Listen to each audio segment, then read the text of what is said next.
Hello, everyone. Welcome to episode 6 of Love on Movies, the Santa Claus 2 from 2002. The Santa Claus 2, The Escape Clause. This is a redo. So if you're wondering why this suddenly popped in your feed again, it's because I realized after 3 months, apparently I never went back and watched the episode myself, and the audio was garbage. So I says, well, I need to update it. So today is March 28th, 2025. This is a love story involving an everyday man who became Santa that must find a bride or Christmas is over forever. Whatever. Where to watch according to Rotten Tomatoes, Fandango at Home, which is what I have. Terrible name. It should be Voodoo by Fandango, but nonetheless. Or you can watch it on Disney Plus if it's still on there. I don't. They may take it off. I'm not sure. But these notes are from December, and in December you could watch it on Disney Plus. Either way, I own it on Fandango at Home, so that's where I watch it. My socials, of course, YouTube here is at Love on Movies, but you can also follow me on Facebook and Instagram at Van City McDowell. I appreciate you following me over there. This film is directed by Michael Limback. Writers were Don Reimer, Cinco Paul, and Ken Dario. Producers Robert Newmeyer, Brian Riley, and Jeffrey Silver. And this film stars Tim Allen, Elizabeth Mitchell, Judge Reinhold, Wendy Crewson, David Krumholtz, and Eric Lloyd. The release was October 23rd, 2002 in LA. Then it had a US release of November 1st, 2002. Had a budget of $65 million. The box office was $172.9 million. And so I try to mention it pretty much every episode to determine if a film is a flop or a success. Then take the budget, double it for marketing, and then that's going to give you the baseline of for break even. 65 times 2 is 130 million. This made 172.9, so it was a box office success.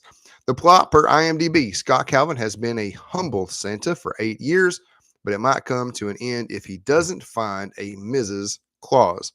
The storyline per IMDb: Scott Calvin has been Santa Claus for the past 8 years, and his loyal elves consider him the best Santa ever. But he's got problems, such as a mysterious weight loss, and then he discovers that his son, Charlie, has landed on this year's naughty list. Oh no. This desperate to help him, Scott heads back home, putting a substitute Santa in charge of the North Pole. But when the substitute institutes some strange redefinition of naughty and nice that puts Christmas at risk, Scott must return with a new bag of magic to save Christmas. So real quick, I'm going to fix this so I can see myself at all times.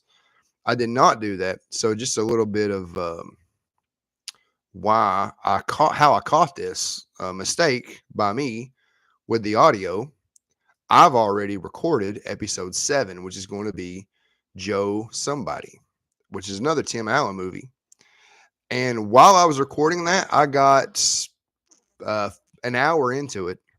I clicked back over to, because as you know, with my format, I read from Wikipedia, I read from IMDb. I've got my own notes that I throw in here, but I just kind of organize them. I don't reinvent the wheel. It's just, we're loving on these movies. Well, after about 40 minutes, 43, whatever it was, YouTube had kicked me out of YouTube Studio, and I had clicked on a button on Rotten Tomatoes. As soon as I clicked on that button, YouTube kicked me out, and I didn't know it. So I went on for another 20 minutes. While I was trying to figure out what happened, that's when I realized the audio for episode 6 was messed up. So I scrapped the episode 7, Joe Somebody. If I have time, I'm going to do it today. I plan on doing it today. I probably won't even change shirts.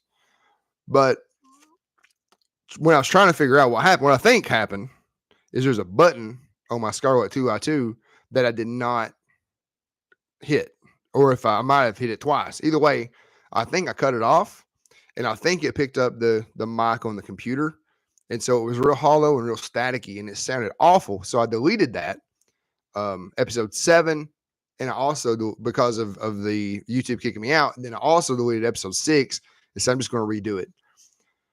So the plot per Wikipedia: 8 years have passed since Scott Calvin took on the mantle of Santa Claus.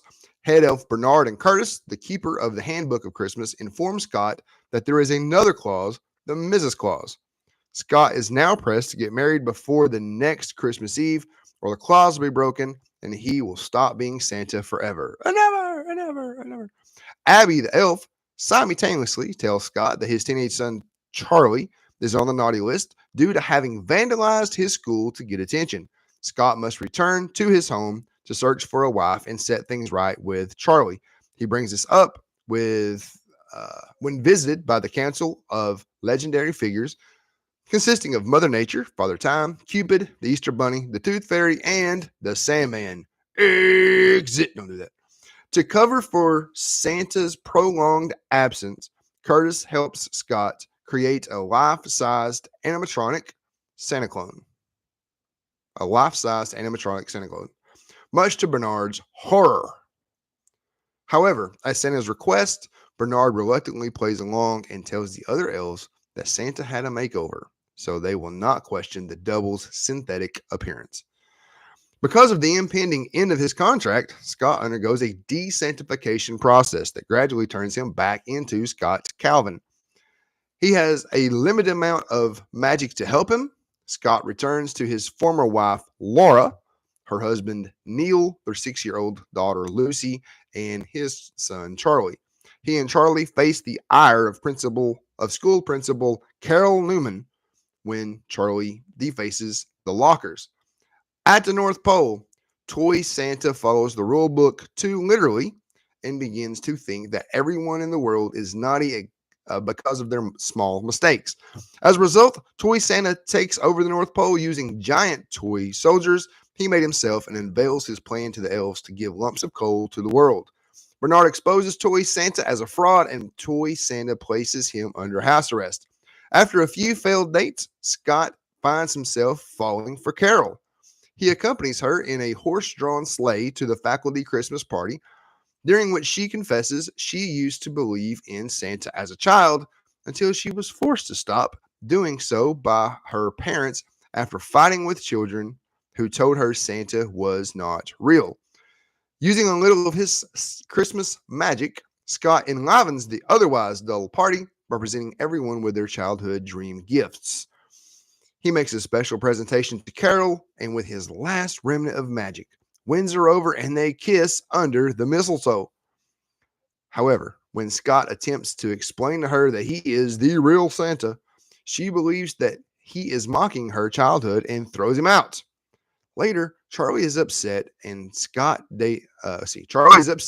Scott dating his principal, and he confesses how hard it is for him that Scott is never around like other fathers. Now remember, Scott Calvin is a workaholic. That was his problem before he was Santa. And that's a theme also that will go into the third movie. Scott is a workaholic. So being Santa is good for him, but at the same time, he does neglect his family. That is a theme in all three movies. I won't say it's the theme, but it is a theme, is a character trait. Charlie's upset about Scott dating his principal, and he confesses how hard it is for him that Scott is never around like other fathers, and reveals the pressure he is under to conceal the secret that his father is Santa. Lucy convinces Charlie not to be mad at him, which leads Charlie to convince Carol that Scott is Santa by showing her the magic snow globe he received during Scott's initial transformation. Curtis flies in to tell Scott about Toy Santa's plan. However, Scott has used up the last of his magic wooing Carol and cannot return to the North Pole. With help from the Tooth Fairy, Scott and Curtis manage to get back, only for Toy Santa to find them and tie them up. Charlie and Carol spring them free by summoning the Tooth Fairy to fly them to the North Pole. Scott goes after Toy Santa, who has already left with a sleigh, riding Chet, a rambunctious reindeer in training, and they both crash back into the village. I'm going to mention Chet real quick before I got another couple of sentences. I don't recall seeing him in the third one at all, and I don't recall him being in the Santa Clauses. Now, I'm not casting the Santa Clauses today. I am considering, now some time has passed since I've thought about it, but I may do some of the TV shows on Love on Movies that are really shortened seasons, kind of like the Santa Clauses would be a good one since I've been loving on them on this show. But I won't do that episodically. I do season 1, and then a separate show would be season 2.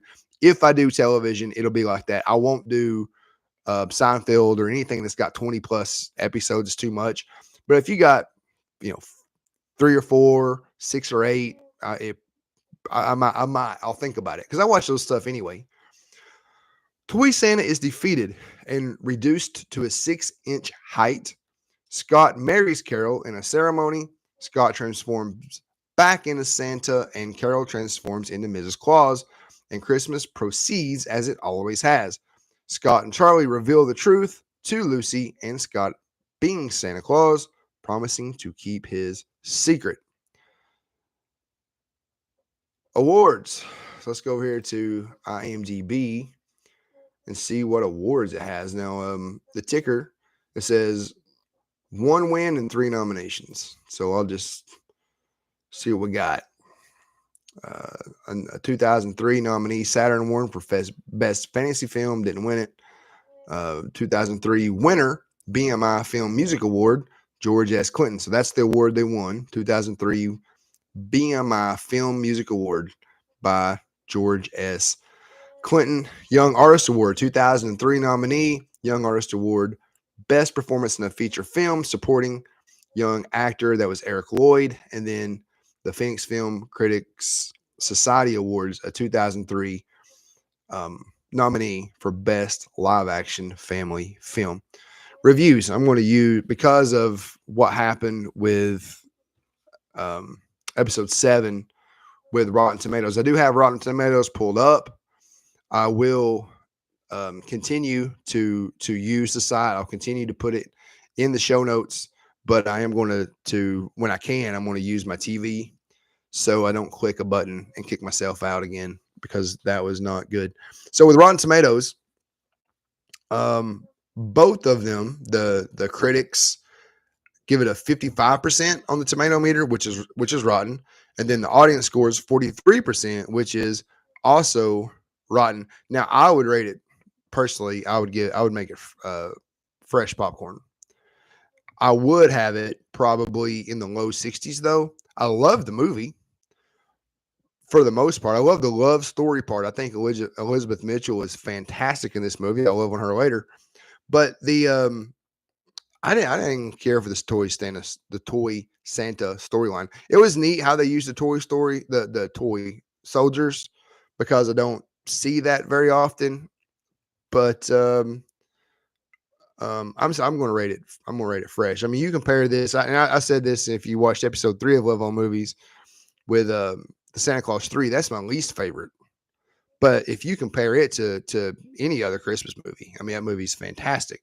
It just feels big. It feels like a big budget Christmas movie. Much better than a lot of the stuff you see on Lifetime and Hallmark. So let's go through some reviews. Roger Ebert rated it fresh. He's from the Chicago Sun-Times. More of the same tinsel-draped malarkey that made the original film into a big hit, but it's more engaging, assured, and funny, and I liked it more. Common Sense Media. This rated rotten. This one deserves a bah humbug. Richard Roper from Ebert and Roper.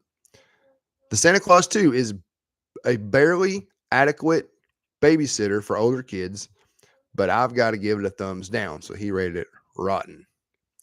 Washington Post, rotten. Has less charm than coal in the stocking. Newsday rated it fresh. It's as home entertainment ready as a shrink-wrapped sack of microwave popcorn. But at least it works hard at finding ways of pushing this one joke premise ahead a space or two. 2 more, 3 more. Fresh, rotten. So this is the first of the fresh. San Francisco Chronicle. Kids probably will find it rip-roaring holiday fun, and it's rated G to boot. I'm going to do the rotten so I can end on a high note. USA Today. If you value your time and money, find an escape clause and avoid seeing this trite, predictable rehash. What a terrible opinion. Boston Globe rated it fresh. Allen, with hardworking charm, single-handedly saves it from family values monotony. I wouldn't say single-handedly. I thought there was so much positive in this film. But Tim Allen was great. Music. Let me see. They had some wonderful music. Let me see if I can find it. I did this back in December. That's Rotten Tomatoes. Those on IMDb. Let's go back to the music. I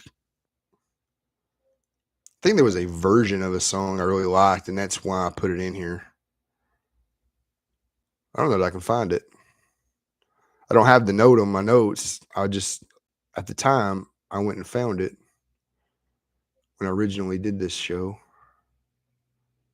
Bear with me. I'll get there in a minute. Or I won't. If I don't, then I'll just move on. Soundtrack. Here we go. I'm pretty sure this is the one. The Santa Claus is Coming to Town. Written by J. Fred Coots and Haven Gillespie. However, performed by Smokey Robinson and the Miracles, courtesy of Motown Records, under the license from Universal Music Enterprises. I am pretty sure that's the one that I really wanted to love on, because that version, Santa Claus is Coming to Town, if that's that version, and I think it is, that's a really fun rendition of that song. Man, I Feel Like a Woman by Shania Twain was in here. Run, Rudolph, Run's a good one. So Santa Claus is Coming to Town was in here a second time, performed by Steve Tyrell, and that was courtesy of Columbia Records by arrangement with Sony Music Licensing. So it's interesting. The same song, different record labels have it that's releasing it. So Jingle Bells was in there. There's some other songs, but I just wanted to love on them a little bit. I loved that Santa Claus is Coming to Town, and the fact there was two versions in there.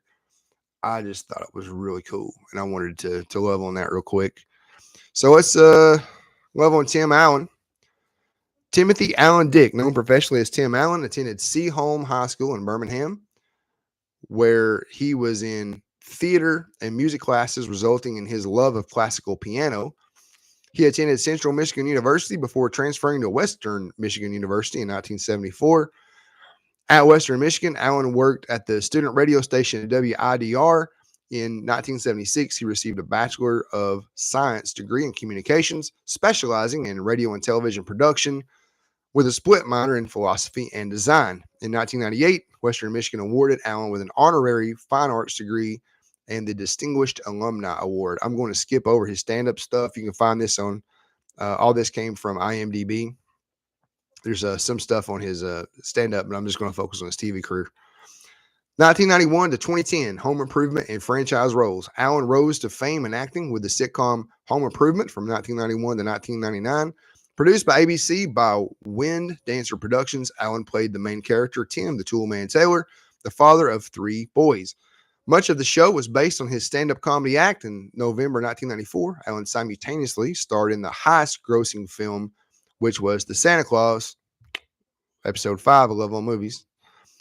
Topped the New York Times best-seller list with his book, Don't Stand Too Close to the Naked Man, and appeared in the top-rated television series Home Improvement within 1 week. So within 1 week, he had the highest grossing film, the top book, and the top TV show all in 1 week.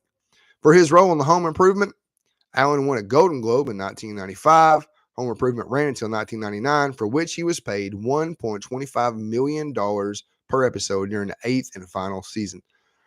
In 1995, Allen provided the voice of Buzz Lightyear in the Disney Pixar blockbuster Toy Story. In 1997, he starred in the family comedy Jungle to Jungle, which also starred Martin Short, who we loved on for episode 3 of Love on Movies, The Santa Claus 3.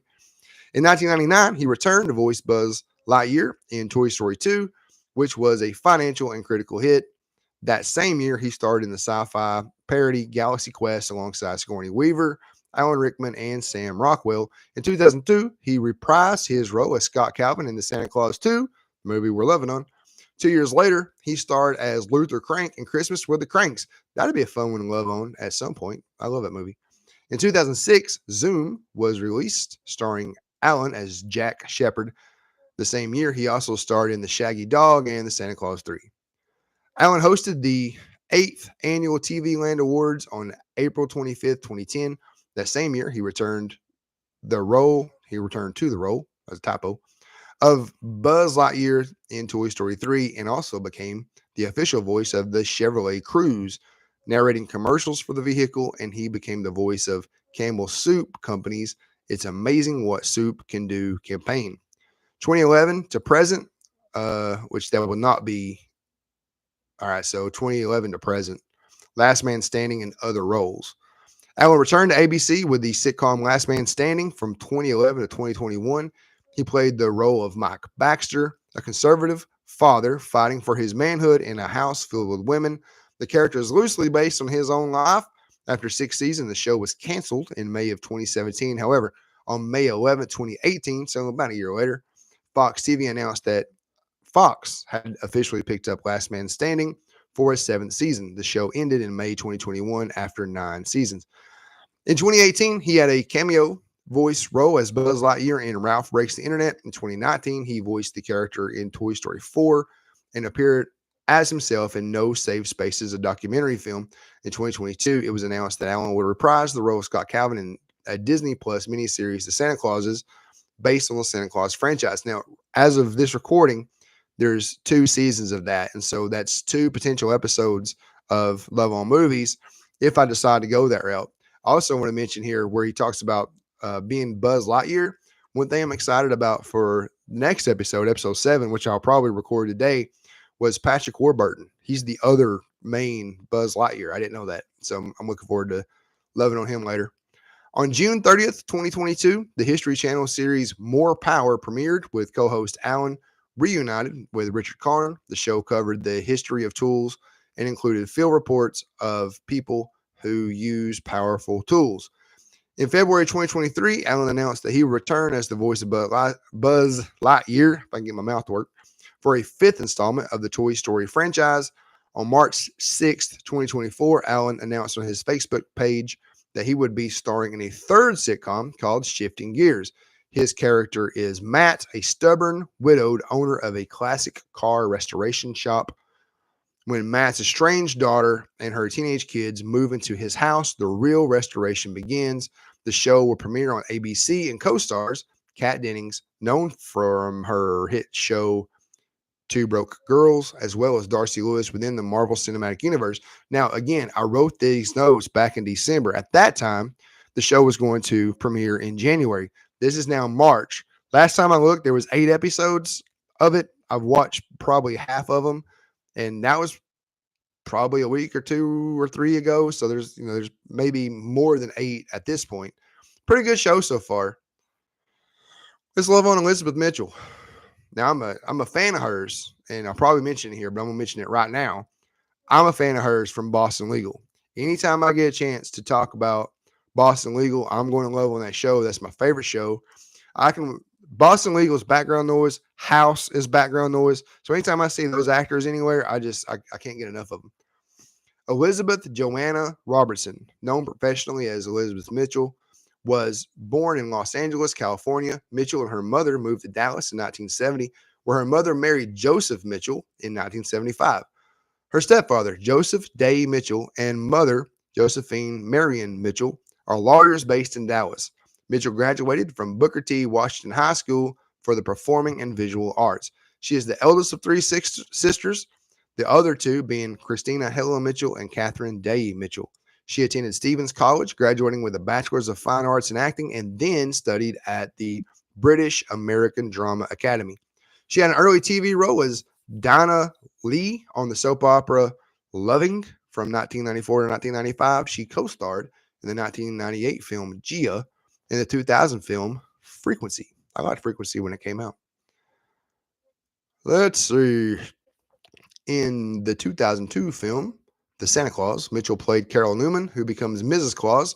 She reprised the role for the sequel, The Santa Claus 3: The Escape Clause, which was released in 2006. A limited series based on the film titled The Santa Clauses was launched on Disney Plus in 2022, with Mitchell reprising her character from the films.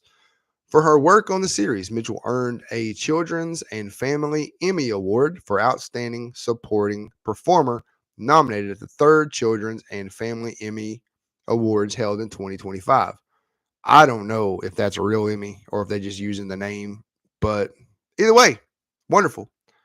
On TV, she played psychiatrist Kim Legaspie, Legaspie, Legaspie, the first woman partner of Carrie Weaver during the 2000-2001 season of TV series ER in a recurring role. In 2004, she had a one-episode role in House MD as a patient. She was a nun. That was a good episode. House is one of my favorite shows that I watch religiously. This is in my notes. House is background noise in my house, and even as an actor, if I need to loosen up before an audition, I will watch House to brush up on my smart aleck. House and Boston Legal, I use both of those shows as warm up for before I go do an audition, and I have an audition to do today or in the morning, and I'll probably watch them before I get in there. The character I'm going to be doing is I kind of feel like he's Jokerish, maybe Captain Jack Sparrowish. Haven't quite found it yet, but I've been working on it, and I'm looking forward to doing that audition. Not spelled out on her Wikipedia, but also in 2004, she had a guest role on another one of my favorite / background noise shows called Boston Legal, where she played the ex-wife of James Spader's character, Alan Shore. Her character's name was Christine Polly, and Christine had a little crazy in her. I love that character. That's how I know her.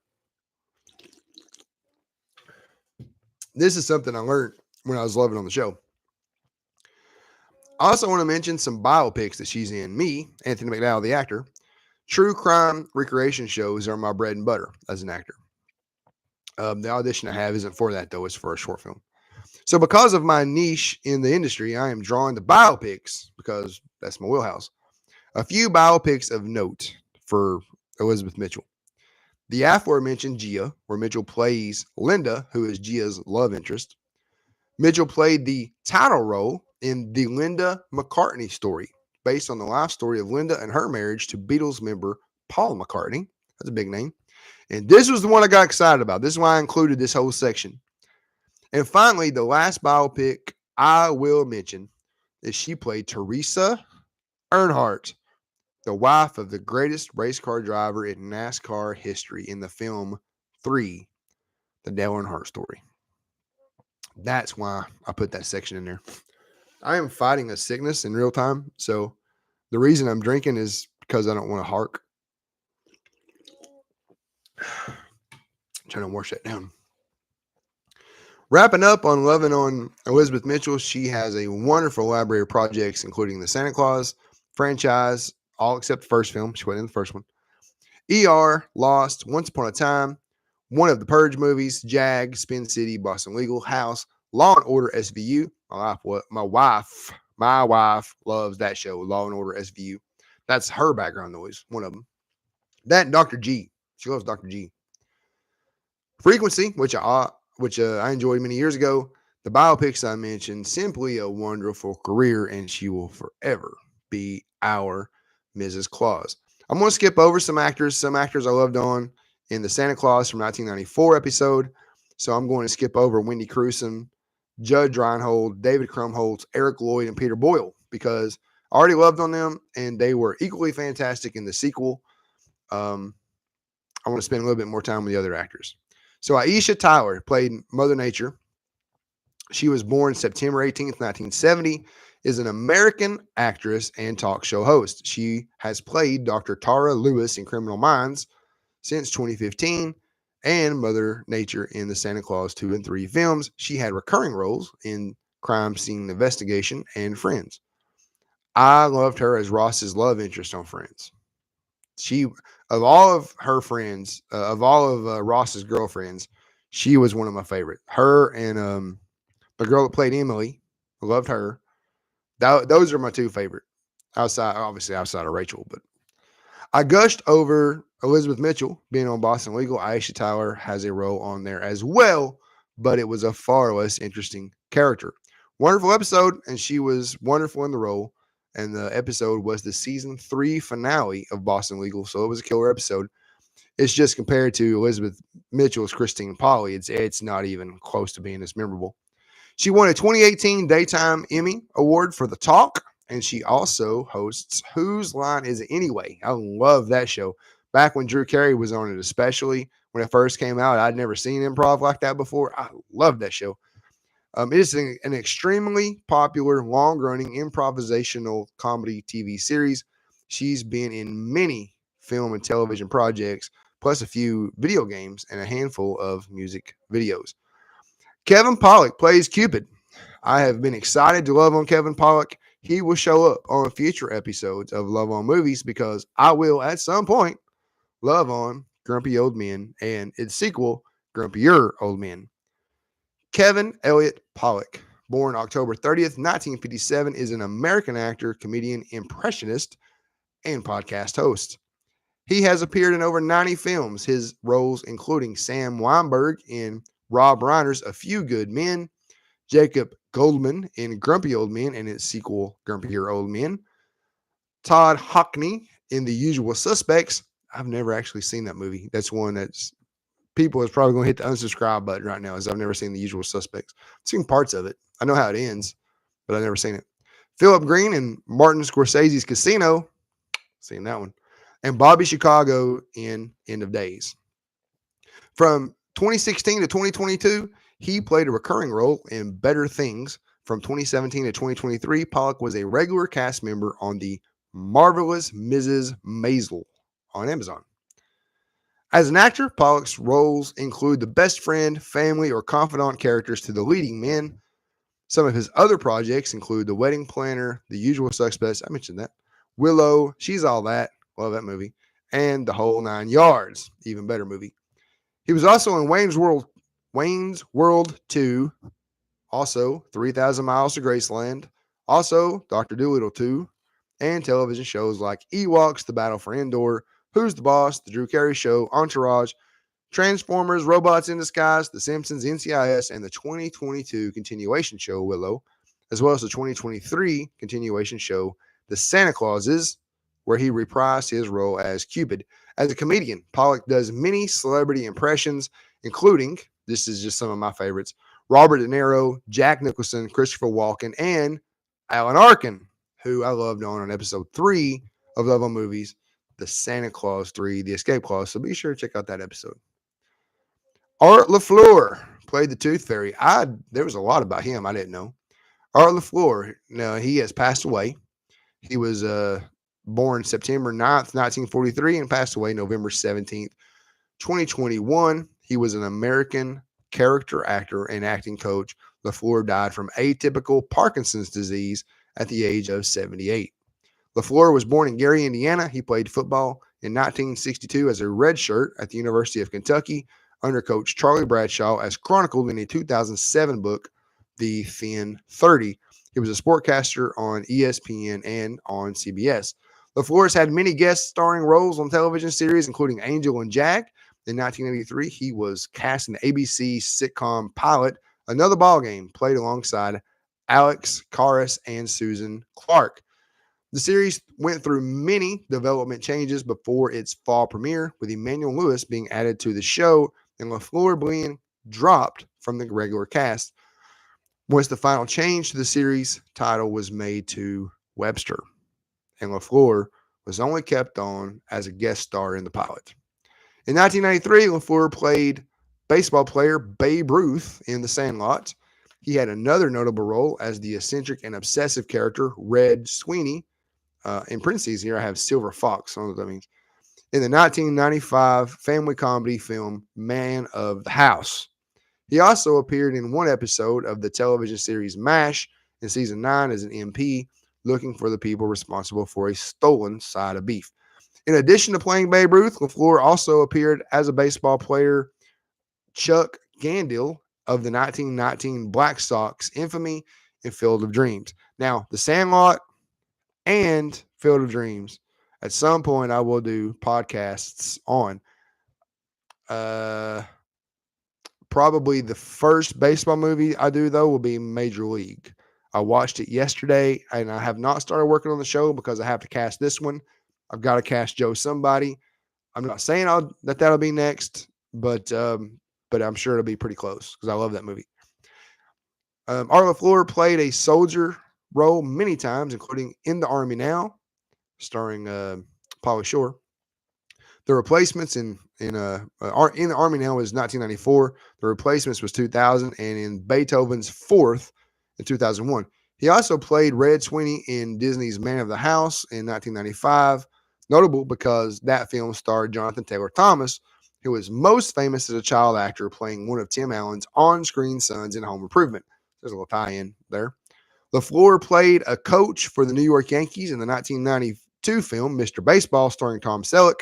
I'll love on that movie way down the line, but I own that movie, so I know I'll love on it. He also appeared in the Santa Claus 2 in 2002 and the Santa Claus 3, The Escape Clause, in 2006, both times as the Tooth Fairy.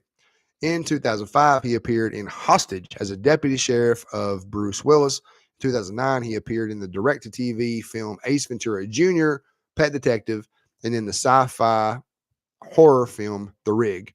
I probably will never love on Ace Ventura Jr., but I will love on the ones that's got Jim Carrey in them at some point. He also appeared on House MD in 2005 as Warner Fitch in the episode entitled Sports Medicine. He also appeared on Home Improvement as Jimbo in season 1, episode 7. Other notable roles in his filmography that I'm a fan of: Any Which Way You Can, Cobra, Death Warrant, Dookie Howser, MD, Forever Young, and Maverick. I've seen all that at least a little bit. I've not seen all of Dookie Howser, MD, but I watched that as a child. The rest of them, I love those movies. Even Death Warrant, which is the worst of the bunch, but it was a good movie to me. So, 37 minutes into it.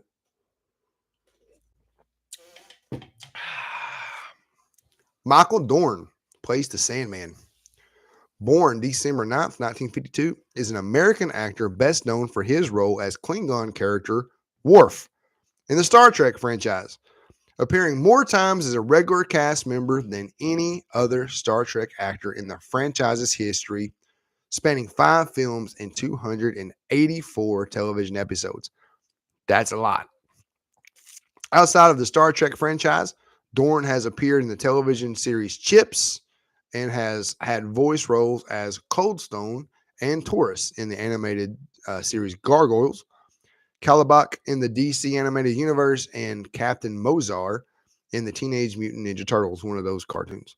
Outside of shows and movies, he has had voice roles in several Star Trek related games, as well as more obscure voice roles, such as his role as the main antagonist, Frank Horrigan, in the action RPG game Fallout 2 from 1998, and a Krogan character in Mass Effect 2 from 2010, among many other similar roles. Both I've never played either of those games, but they are both massive. If you're not a gamer, and I'm not a big shooting gamer, I'm more of a sports gamer.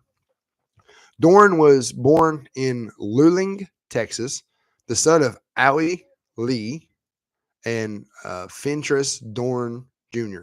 He grew up in Pasadena, California, where he studied radio and television production at Pasadena City College. Following his graduation, he pursued a career of music as a performer with several different rock music bands, traveling to San Francisco and then back to Los Angeles. Dorn first appeared on screen in Rocky. I mean, if you're going to have a first movie, that's pretty good. In an uncredited role as Apollo Creed's bodyguard, which means he was an extra. So that's what that means. If you have an uncredited role, in most cases, that means you're an extra. A couple of years later, he landed a regular role on the crime drama series Chips. His voiceover work is extensive throughout various Marvel and DC Comics cartoons. He voiced Prometheus in the Arrowverse. I love the Arrowverse. He reprised his role as Sandman in the Santa Claus series. He has voiced numerous video games and a handful of web series. So I was impressed with that. Mostly the Star Trek stuff, but I mean, what a career. Jay Thomas plays the Easter Bunny. Now, he has also passed away, also in 2017. Is that when Art LaFleur passed away? No, Art LaFleur passed away in 2021. So Jay Thomas passed away on, I'll get to it in a second. John Thomas Terrell, who goes by Jay, was born July 12th, 1948, and he passed away on August 24th, 2017. Was an American actor, comedian, and radio personality. His notable television work included his co-starring role as Remo Da Vinci on Mork and Mindy, and the recurring role of Eddie LeBeck, a Boston Bruins goalie on the downside of his career on Cheers. I love that show. He was a recurring guest star as Jerry Gold, a talk show host who becomes both an antagonist and love interest of the title character on Murphy Brown. He won the Primetime Emmy Award for Outstanding Guest Actor in a Comedy Series in 1990 and 1991 for portraying Gold. He portrayed the Easter Bunny in the Santa Claus 2 and 3. His TV credits are extensive, including The Love Boat, Family Ties, The Golden Girls, Sybil, Law and Order SVU, and he was in an episode of Boston Legal. But when I read up on it, I actually did not remember this particular episode. It was in the last season, and that season was pretty weak compared to the rest of the other 4 seasons. So 2 more actors. Spencer Breslin, who plays Curtis the Elf. He was born May 18th, 1992, is an American actor and songwriter. Breslin has appeared in feature films such as Disney's The Kid, The Santa Claus 2, Santa Claus 3, The Cat in the Hat, Raising Helen, The Princess Diary 2, Royal Engagement, The Shaggy Dog, and Harold. His television credits include Timo Supremo, Stephen King's Storm of the Century, and Law and Order. As of 2016, Breslin has been writing songs for and playing in his band, Broken Machine, and co-hosting the Spencer and Laura's Vomitorium podcast. So be sure to check that out. I haven't, but I encourage you to. Molly Shannon plays Tracy. She was born September 16th, 1990. She's older than that. Molly Shannon, born September 16th, 1964, is an American actress and comedian. She was a cast member on the NBC sketch comedy series Saturday Night Live from 1995 to 2001. Some of her film credits include A Night at the Roxbury, Never Been Kissed, How the Grinch Stole Christmas, Shallow Hal, Scary Movie 4, Scary Movie 5, Talladega Nights, The Ballad of Ricky Bobby, Evan Almighty, and Bad Teacher. Some of her TV credits include In Living Color, General Hospital, Ellen, Seinfeld, Will and Grace, Sex and the City, Scrubs, 30 Rock, The New Adventures of Old Christine, Doc McStuffins, and The Simpsons.